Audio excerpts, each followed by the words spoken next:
If ultimately there are no persons, then ultimately there could be no afterlife. But that doesn't mean that there can't be something that could be conventionally described as an afterlife. It would just be the case that, in an ultimate sense, it would not constitute personal survival of the person because persons never really existed in the first place. Of course, if persons don't exist in the first place, it's even more difficult to make sense of things like free will and moral responsibility, which leads us back to some of our original big questions. But at this point, you might be getting a little distressed. We've seen reasons to doubt the existence of God and free will, the afterlife, and now persons. How can life be meaningful if none of these things exist? Well, we're going to talk about the meaning of life in the last lecture, and we'll see that things aren't really as dire as they may seem. But for now, it's important to remember that wanting something to be true is no reason to think that it's true. You may want life to have meaning, but if your philosophical investigations drive you to the conclusion that it does not, well, the fact that you want something to be true is not a good reason to reject the findings of philosophical investigations. Rejecting them anyway can only reveal that you are more concerned with protecting cherished beliefs than with having true ones. But there is another question relevant to life's meaning that we have yet to consider: the question of consciousness. For many, the meaning of life may be derived from the experiences we have. And so we must now ask, how exactly do we have experiences? How does the brain produce the mind? And what exactly is the nature of mind?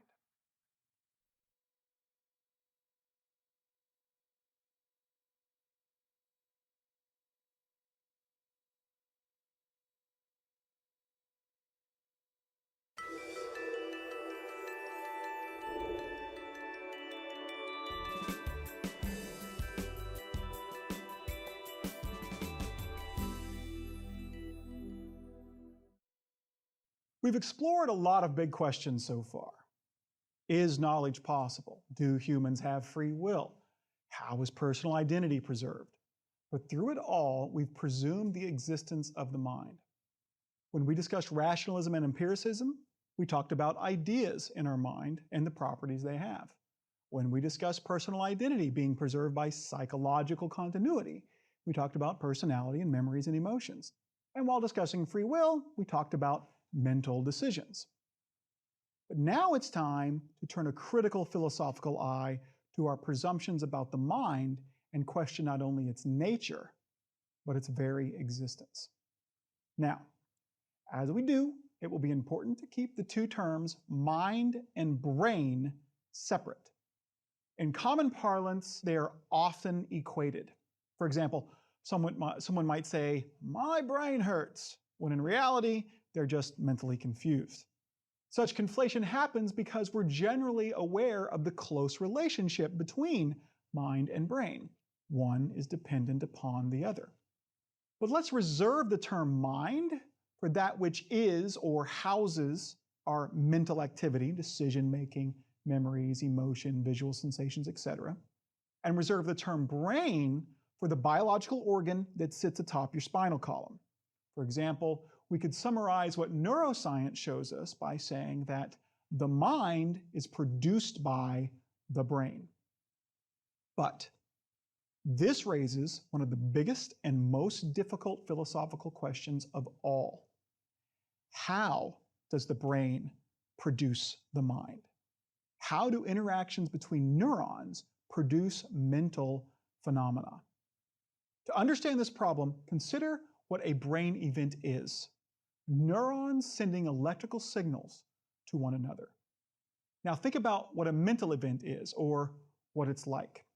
Think of the visual experience of seeing, say, my 19-foot American flag kite in the sky. Think about what that would look like. Now, think about your experience of, say, a red stripe on the kite, the property of redness that experience has. Now ask yourself, where is that property found in your brain? In your brain. Think about the neurons sending electrical signals to one another. Where is the property of redness in those signals? In virtue of what do those neurons sending certain signals to each other produce a red sensation? Let's say that when you look at the kite, you have a red experience in a certain part of your visual field because neuron A sends a signal to neuron B and B sends a signal to neuron C. This is obviously oversimplified, but it will do for our purposes. And let's say that if the process were reversed and neuron C had sent a signal to B and B to A, then you wouldn't have had a blue experience. You would have had a blue experience instead of a red experience in that part of your visual field. Now, ask yourself, why does ABC produce a red experience, but CBA produce a blue experience? Bear in mind, we could probably figure out why ABC happened instead of CBA. It's because light of a certain wavelength hits your retina and cause your optic nerve to send a certain kind of signal to your brain. But that's not our question. Why does neural firing pattern ABC produce a red experience, but neural firing CBA produce a blue experience? They are both just neurons sending signals to one another. How could simply changing the way the neurons fire in one direction or another produce a different sensation? I mean, it's not like your brain actually changes color. Or think of the problem this way. Suppose your friend is also looking at my kite and a brain scanner shows that the same thing is happening in his brain.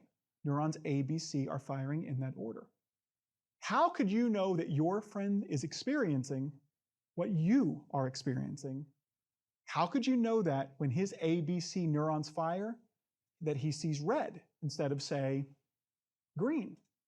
Now, he'll say he sees red, but that's only because that is what he has learned to call the kind of experience he has when his ABC neurons fire. But for all you know, his ABC neurons produce what you would call a green experience. In fact, his entire visual world could be inverted. The kite may look like to him like a negative photograph of it would look to you. You both describe it the same way as red, white, and blue, but only because you have learned the same words, not because your experience actually is the same. This is called the inverted spectrum problem, and it dates all the way back to John Locke. Now, I would argue that this problem can be solved in much the same way that the skeptical problem can be solved. Can we know for sure? Can we prove that others don't see an inverted spectrum? Certainly not. However, the simplest and most likely explanation is that the color of everyone's visual experience is consistent. What looking at the American flag kite does to everyone's brain is very similar, and the experience that everyone has as a result of that brain activity is probably also similar. Thinking that a bunch of similar brains going through similar processes produce all different outcomes is not an adequate hypothesis. So there's no good reason to think that this is actually happening. However, the fact that we cannot prove it isn't happening by looking at the activity of our brains demonstrates something about which properties the brain has. The property of redness is not something found in the biological brain. It's not something that you can detect by examining the brain, but it is a property of our visual experience. Now, we know it's the brain that produces the mental, including visual experiences, but how could something like a brain event that doesn't have the property of redness produce something that does? We know that it can because it does, but how does it do this? This is the problem, one that philosopher David Chalmers dubbed the hard problem of consciousness. How is it that the brain produces the mind? Now, we've already discussed the problem of downwards causation. The hard problem, we might say, is a problem of upwards production. We know it does, but how does the brain down here produce the mental up there? Okay, So, now that we understand the problem, I'd like to talk about two possible answers to it and explore why many philosophers consider both to be very problematic. The first one we've talked about before, the soul hypothesis.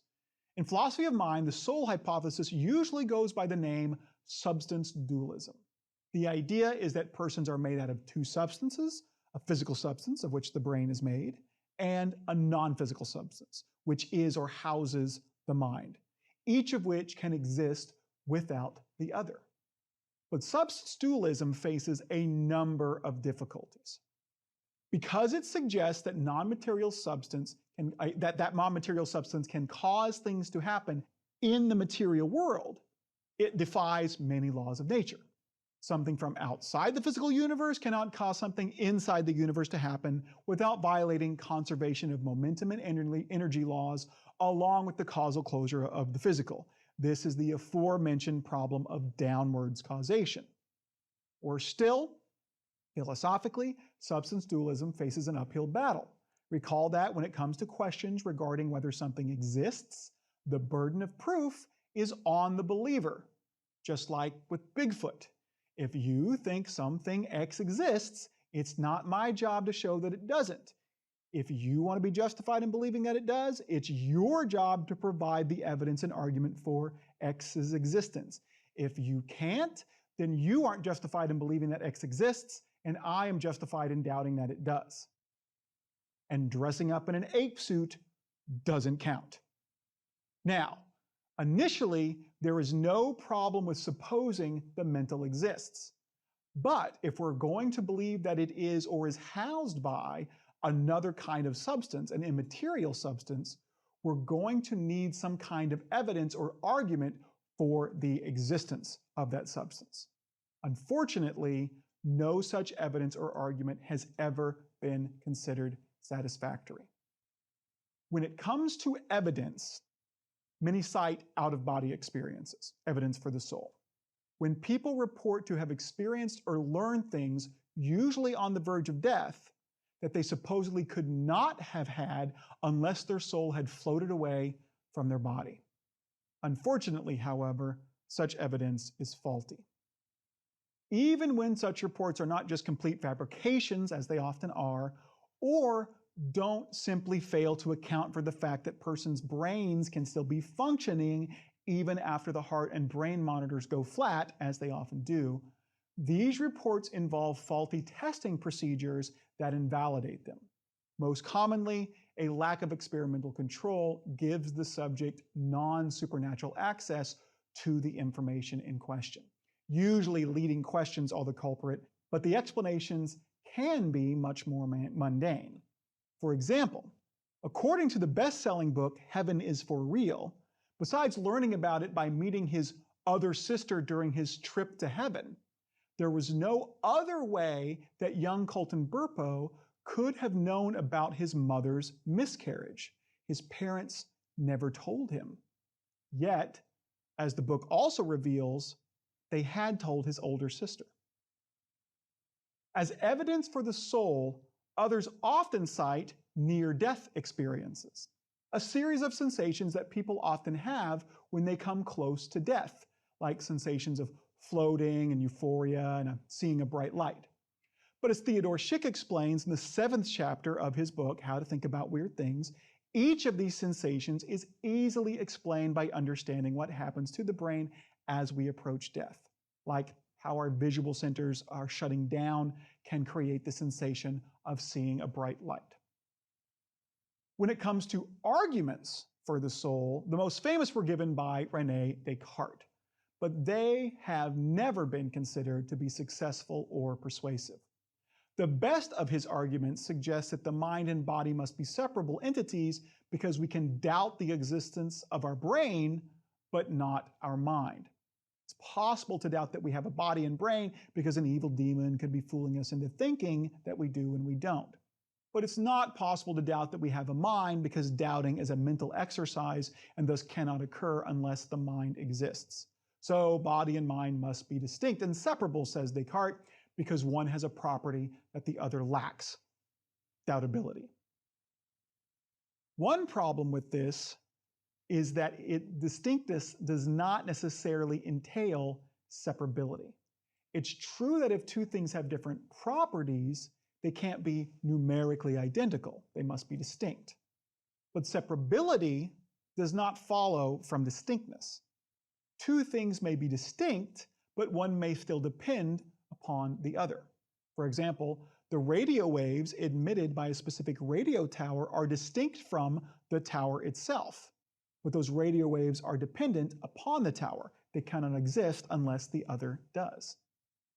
The second problem is that doubtability is not a property that can be used to delineate objects. For example, we all know that Superman and Clark Kent are numerically identical. They are one in the same person. Lois Lane, however, does not know this. Consequently, even though she doesn't doubt that Superman is a hero, she does doubt that Clark Kent is a hero. But that doesn't mean that Clark Kent and Superman are different people. It's only Lois's ignorance about their true nature that makes her able to doubt one and not the other. The same follows for mind and brain. Descartes can doubt the existence of the brain and not the mind, but that doesn't entail that they're distinct. If he understood their full nature and the dependence relation between them, he might realize that he can't doubt one's existence without doubting the other. What's more, even if we had a working argument, substance dualism still fails to provide a good explanation for the nature of the mind. It suggests the soul consists of an immaterial substance. But that doesn't actually tell us what it's made of. Immaterial just means not material. And negative descriptions aren't useful or enlightening. Describing what something isn't doesn't describe what it is. As Moe the bartender from The Simpsons once put it, well, if you're so sure what it ain't, how about telling us what it am? As an explanation of the mind, substance dualism falls drastically short.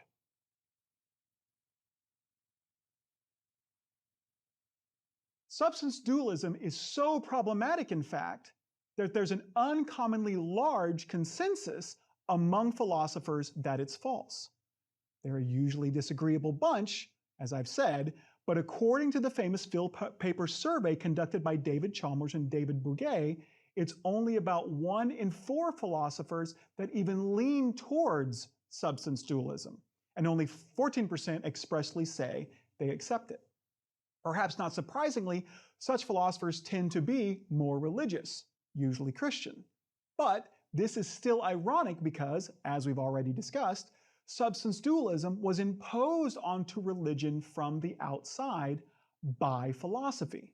Recall that because of Jewish influence, the early Christians did not believe in the existence of the soul.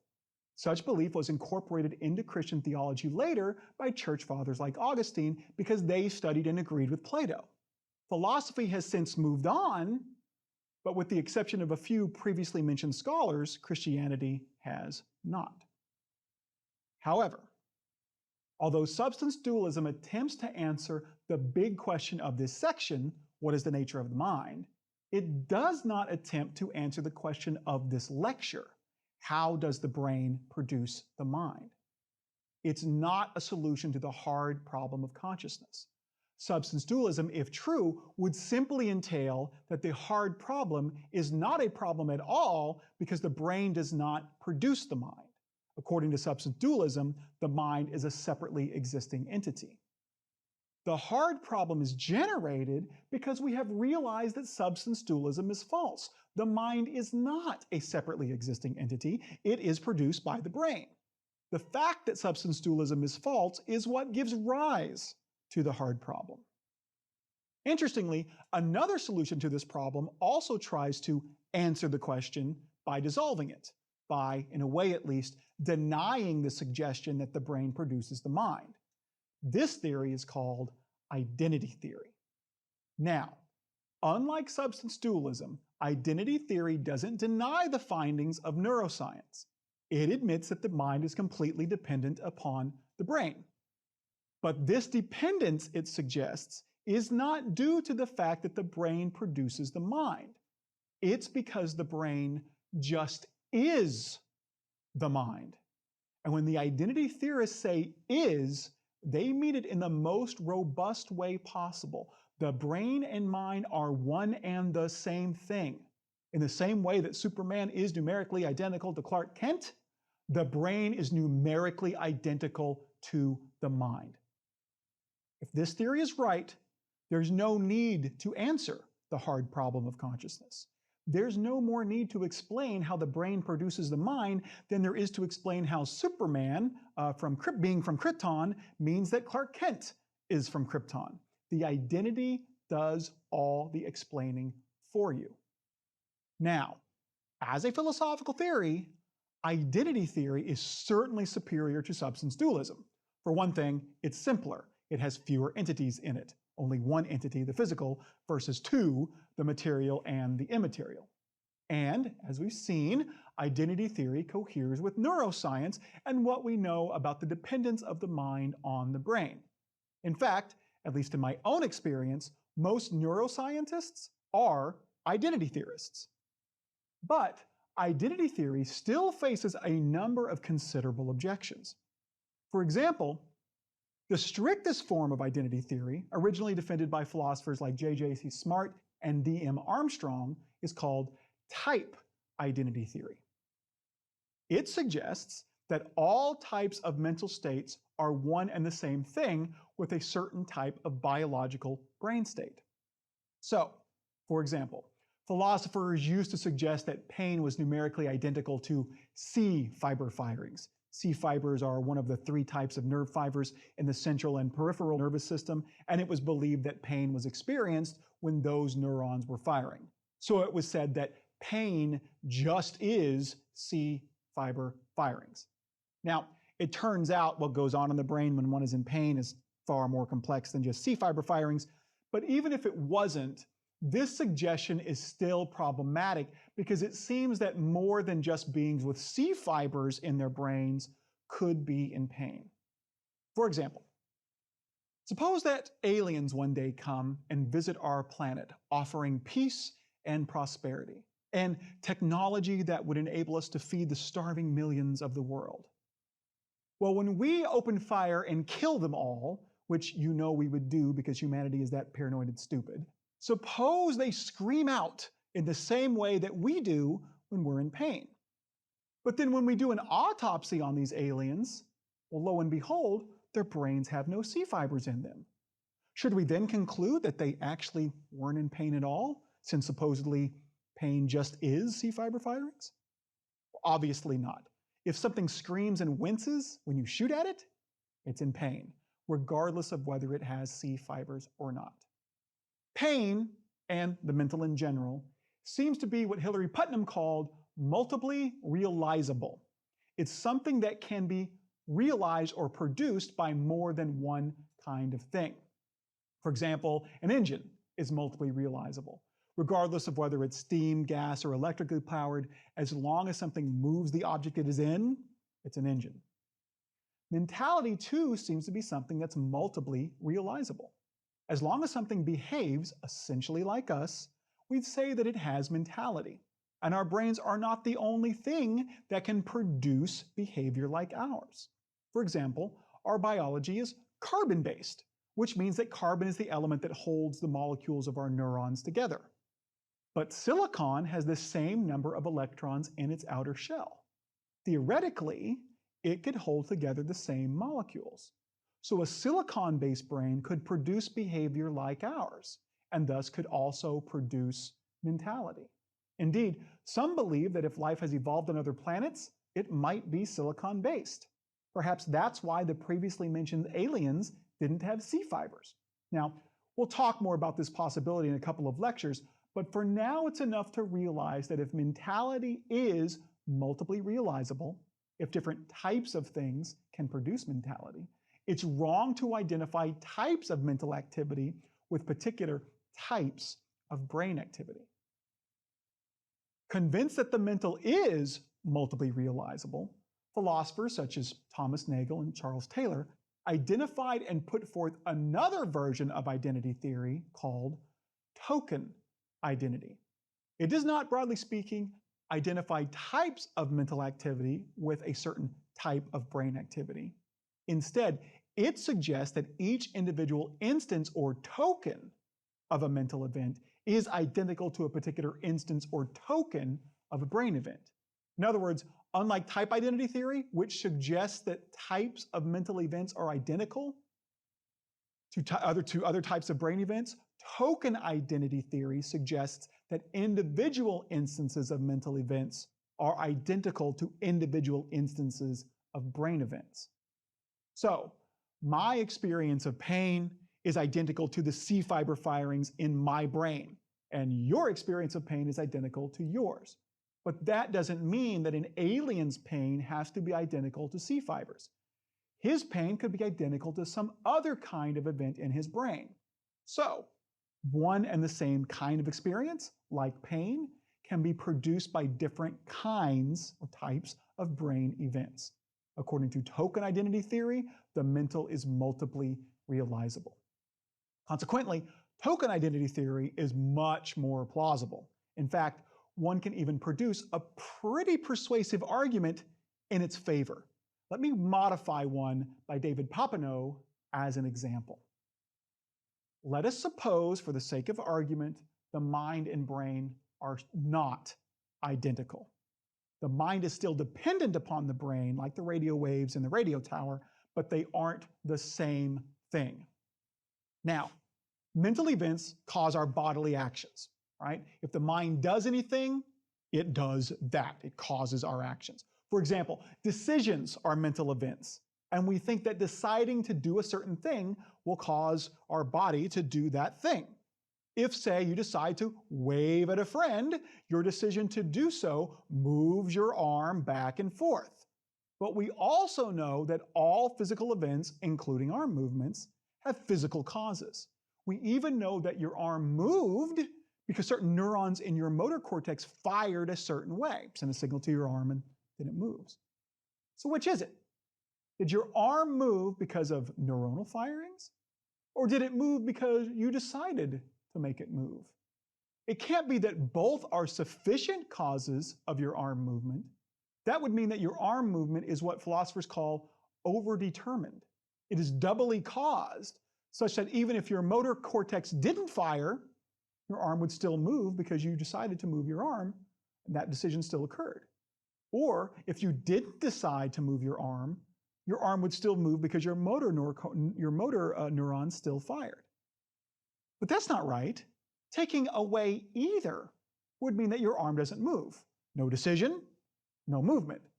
No motor firing, no movement. So there must be something wrong with the suggestion that your mind and brain are not identical. Now, I know what you're thinking. Why don't we just say my decision moved my motor neurons and then my motor neurons moved my arm?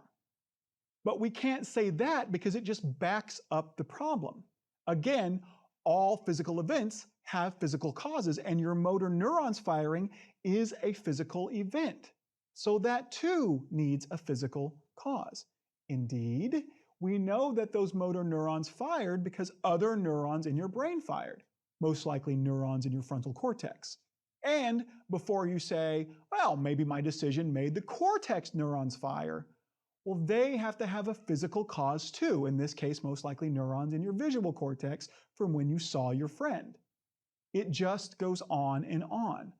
Ultimately, we can account for the cause of your actions in purely physical terms. So the problem is this: if the mind and brain are not identical, then our actions have two sufficient causes, one mental and one physical. But they cannot. Both causes are necessary. Subtracting either one means the action won't happen. But if we just say that the mind and brain are the same thing, this problem is completely averted. The two causes of your movement are really one and the same thing. That's why they're both sufficient and necessary. The decision is the brain event, and that is exactly what token identity theory says. But as persuasive as the argument might seem, token identity theory still faces a fairly significant problem. As we saw in previous lectures, numerical identity requires sameness of all properties. This was Leibniz's identity of indiscernibles law. If two objects have all the same properties, then they really are not two objects at all. They're actually one object. Well, the reverse is also true. If two seemingly different things actually are one and the same thing, then they must have all the same properties. Numerical identity demands sameness of properties. So, for example, if you hypothetically happen to kick out two drunk and rowdy patrons from an opening night performance of The Who's Tommy, and then the next night, two similar looking people with slightly different hairdos show up, well, once you realize that they are actually the same people, you realize that you should not allow them entrance. They have the same propensity to get drunk and rowdy during performances of Tommy as the two troublesome patrons from Monday night, because they are numerically identical to them. So, according to Leibniz's law, if a particular mental event and brain event really are numerically identical, if they really are one and the same thing, they must have all the same properties. Problem is, they don't. The brain and mind do not share all the same properties. Remember the mental event of seeing the red stripe on my awesome 19-foot American flag kite? The property of redness your experience has is not a property that any brain event has. There is something it is like to have a red experience. There is a certain quality it has. Philosophers often call such properties qualia. But no physical event, including any brain event, has qualia.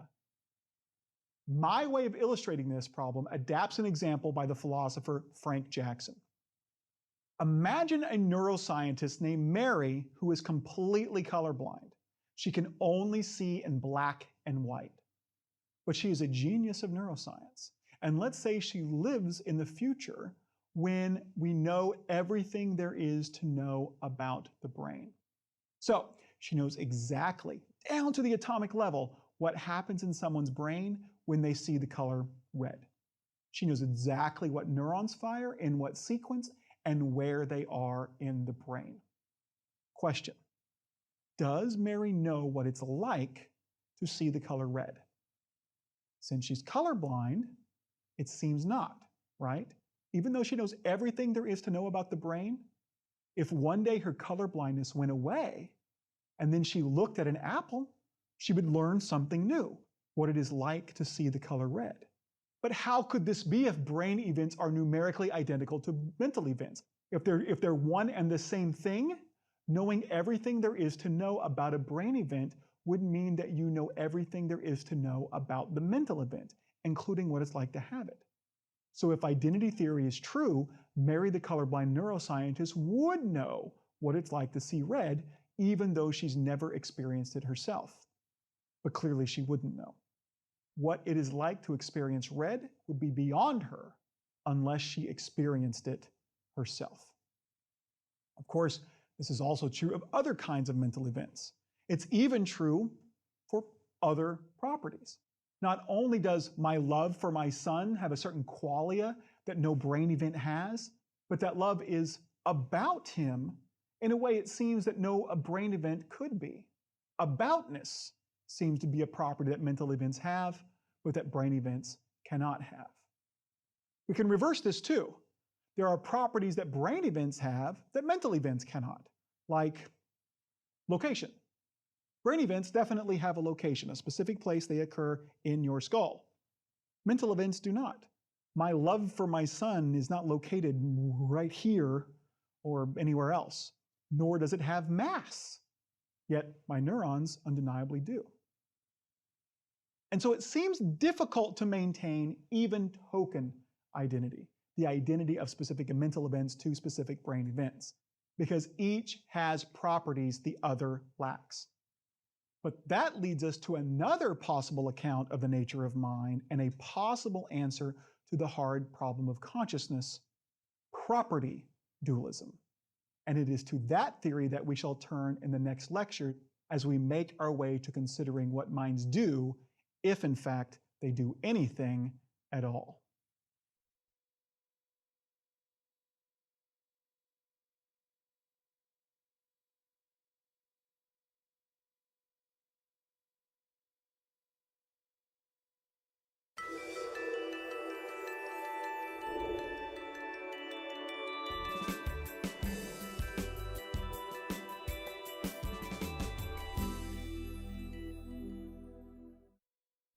Last lecture, we discussed two theories of mind, substance dualism and identity theory. Substance dualism failed because, among other reasons, it denied the known dependence of the mind upon the brain. Identity theory fell short because it couldn't account for the subjective aspects, the qualia and aboutness of mental phenomena. But another theory, called property dualism, tries to avoid both of these shortcomings.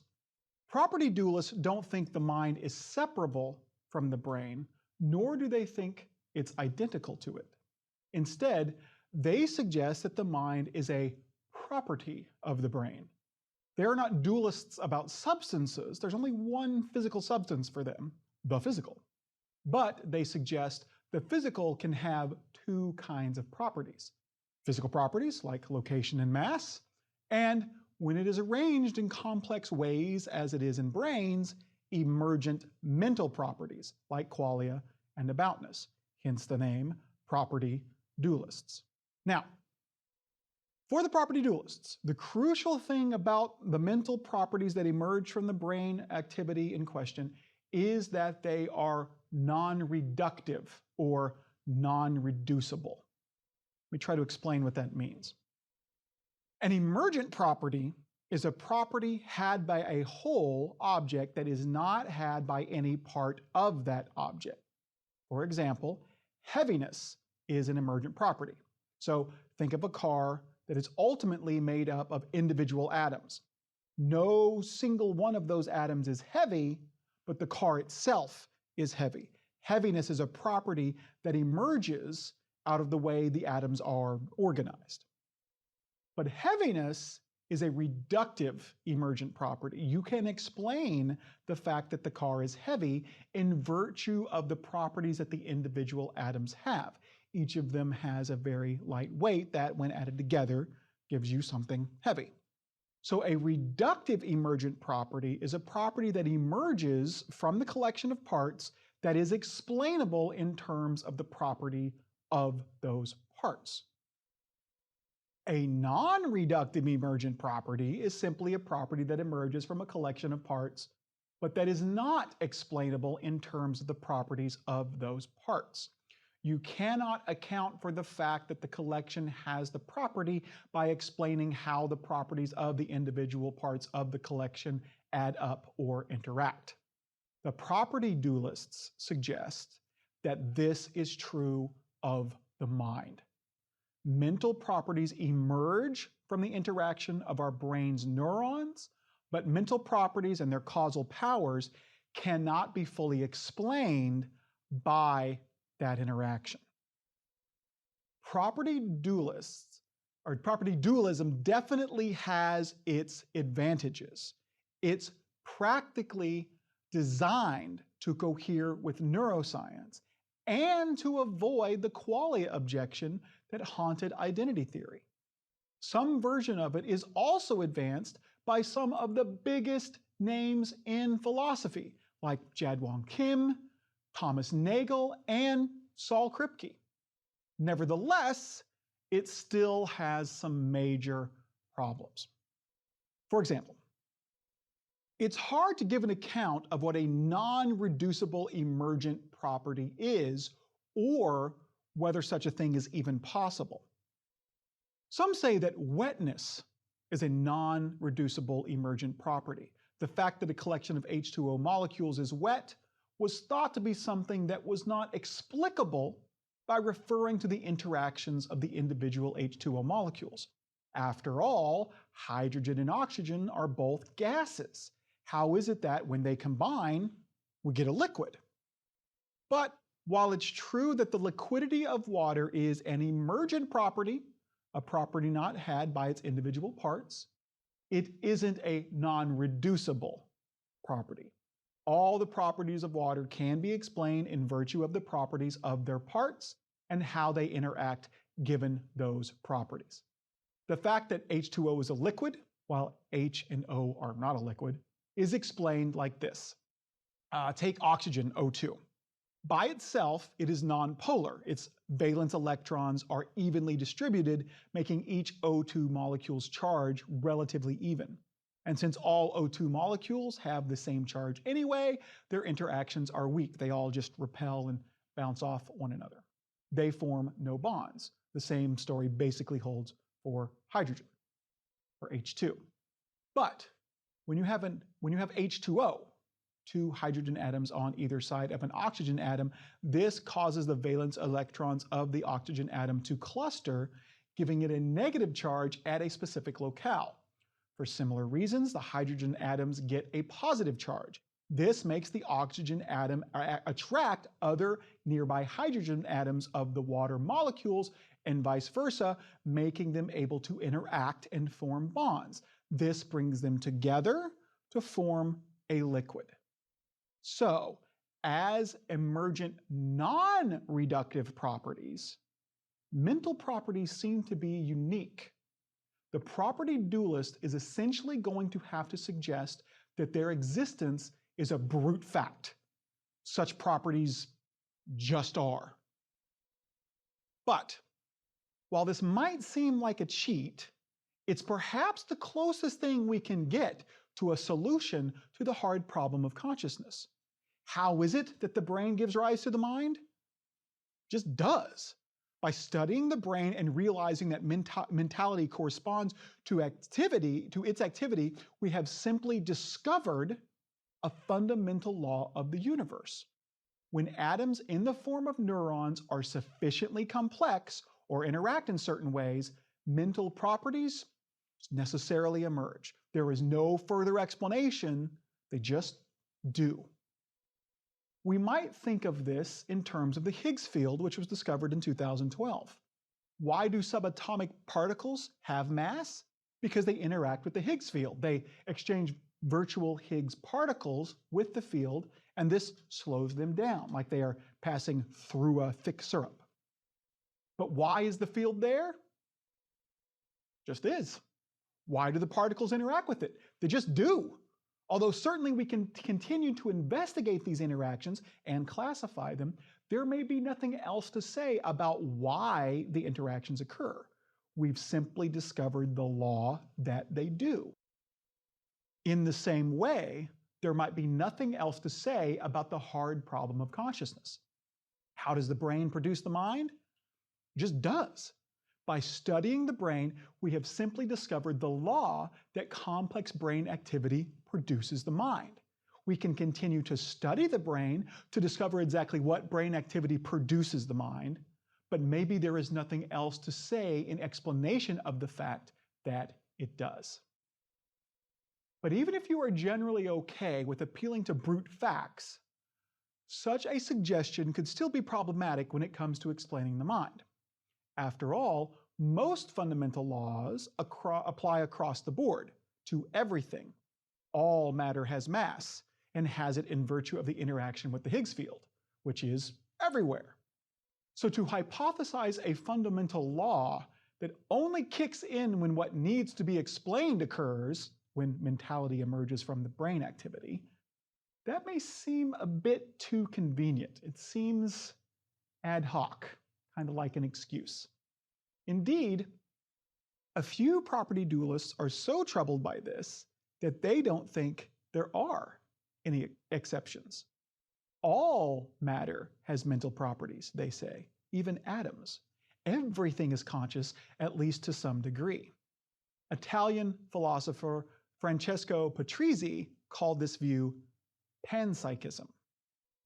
But even if we overlook this shortcoming, other problems still loom. Problems far too similar to ones we've already considered.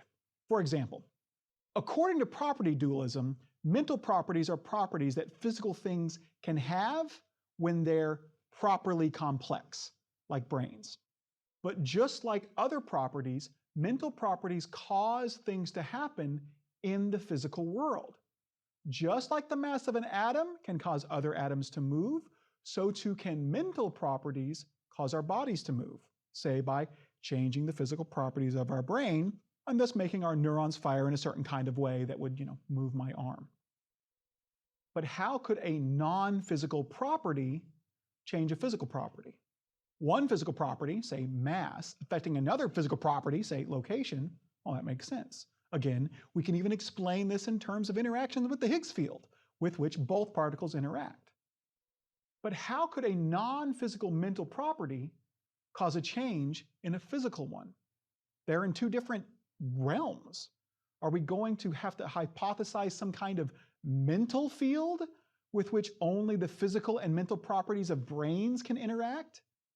While perhaps tempting, such a suggestion would seem just to be ad hoc. Why can only brains interact with this field? In fact, how could such interactions occur without violating the same constants and laws that the soul hypothesis and substance dualism violate? Recall the conservation of momentum and energy. Mental properties causing physical events would add energy and momentum into the system. Property dualism, it seems, fairly